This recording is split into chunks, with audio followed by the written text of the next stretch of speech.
Ekimu ku byeraliikiriza abasawo n'abatuuze kwe kubanga eddwaliro lino terina ggwanika nga singa omulwadde afiira mu ddwaliro omulambo gusigala mu woodi mu balwadde abalala okutuusa nnyinigo lwagutwala nga Proscovia Nakyanzi omusawo mu ddwaliro lino bw'annyonnyola n'abatuuze. Ekyo kitiisa abalwadde kuba kya buntu okutya omuntu omufu tukiraba buli wamu naye ffe tetulina kafo kekusifu wetu omuntu ng'atufuddeko. Omulwadde ali wali ng'ate munnaffe naye atuvuddeko akyali mu kifo kye kimu ekyo.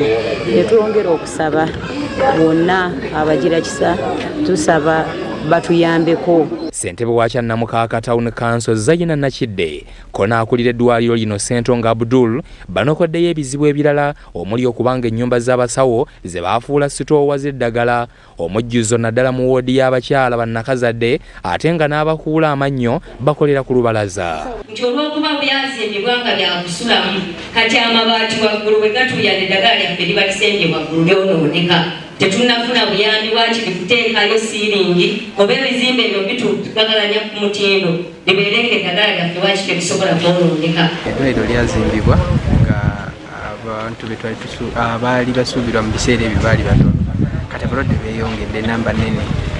Ab'eddwaliro era bagamba nti bakola ne ku bakyala ab'embuto bangi ddala wabula tewali mukugu mu kukozesa ka TV oba sikaani ate nga ne sikaani ey'omulembe tebagiyina so nga n'ekifo awakuumibwa abaana abazaalibwa nga tebannatuuka nakyo tebakiyina nga n'abakyala bannakazadde bazaalira mu bugubi olw'obufunda bw'ekifo. Ebyuma ebimonitoringa abalwadde mu theatre byo bibadde nga tebiriiwo ate olw'obuweereza obulungi ne maama okuvaamu obulungi tukola ultrasound scan. Omwana waba tatuuse bulungi talina wabikkibwa talina mbudaabude mu budaabuda yeetaaga okutwala emulaga ate okutuuka emulago naye waliyo congestion y'amaanyi.